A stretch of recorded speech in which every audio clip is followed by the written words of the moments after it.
Depuis les premières communautés jusqu'aux États modernes que nous connaissons actuellement, il faut noter que l'impôt a accompagné pas à pas l'évolution des sociétés humaines. En réalité, l'impôt apparaît dès que les êtres humains commencent à vivre en communauté.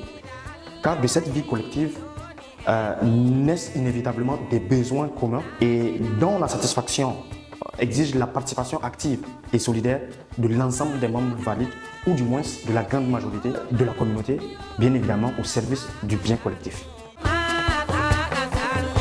Et tout naturellement, avant de parler de l'impôt tel qu'on le connaît aujourd'hui au Niger, il faut remonter très loin dans l'histoire, bien avant la colonisation. Il faut noter que l'espace nigérien faisait partie déjà de grands ensembles politiques et commerciaux. Et chacun avait son propre système fiscal. En effet, à cette époque, le territoire n'était pas unifié. Il était partagé entre plusieurs puissances. On avait à l'ouest l'Empire Songhai qui dominait une grande partie de la région. Au nord, on retrouvait le royaume de l'Aïr. Au sud-ouest, on avait les régions de l'Ada. Et à l'est et au sud-est, il y avait les célèbres cités-États Hausa. Donc chacun de ces ensembles avait mis en place ses propres formes de prélèvement qui jouaient déjà le rôle de l'impôt. Prenons le cas de l'Empire Songhai et du royaume de l'Aïr. Sous l'Empire Songhai, la fiscalité était diversifiée mais bien organisée. Et on peut citer entre autres les tribus des provinces vassales. En fait, chaque territoire intégré devait verser des redevances, souvent en or, en céréales ou en bétail, au profit du Mansa. Il y a aussi les redevances sur les marchés. Et toute transaction effectuée sur les grands marchés, en particulier par les commerçants étrangers, donnait lieu à un prélèvement fixe. Il y a aussi les taxes sur les routes commerciales qui étaient très reconnues. Parce qu'au temps de l'Empire Songhai, les grands axes du commerce transsaharien, c'est-à-dire celui de l'or, du sel ou de l'esclavage, étaient contrôlés par l'Empire du Songhai. Et chaque caravane devait payer un droit de passage. L'exemple le plus concret que nous pouvons donner et qui peut être retrouvé dans le mémoire politique, fiscale et informalité économique au Niger de Moussa Sahir Uchida, c'est qu'après la conquête de l'Aïr en 1515, Askia Mohamed nomma Mohamed Ben Talazo comme sultan. Mais en contrepartie, ce dernier devait verser un tribut d'environ 15 000 ducats par an.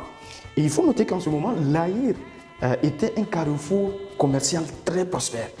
Et Ibn Battuta disait que au XIVe siècle, près de 12 000 chameaux traversaient cette région pour transiter vers la Méditerranée et l'Arabie. Et les caravanes étaient obligées en ce moment de payer cette taxe pour la protection et la stabilité qu'ils retrouvaient au sein de cette route. On retrouvait aussi le travail obligatoire.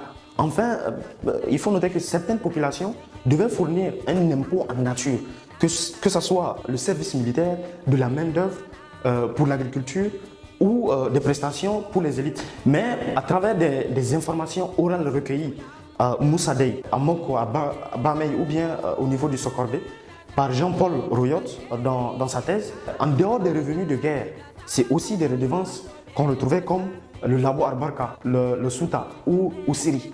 Le labo Albarka consistait en une partie proportionnelle de la récolte, souvent le 1/10.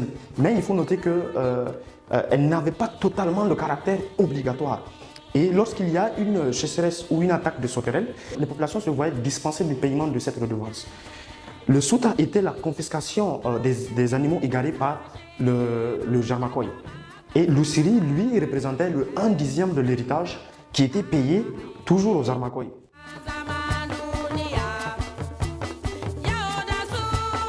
Revenons à un autre cas, celui des cités-États Hausa, qui eux avaient une fiscalité basée sur la fiscalité islamique et communautaire. Dans le sud-est nigérien, les cités-États Hausa avaient développé un système inspiré de la tradition islamique. Sous l'autorité des rois locaux, appelés Sarki, on retrouvait deux principaux impôts qui ressortaient du lot.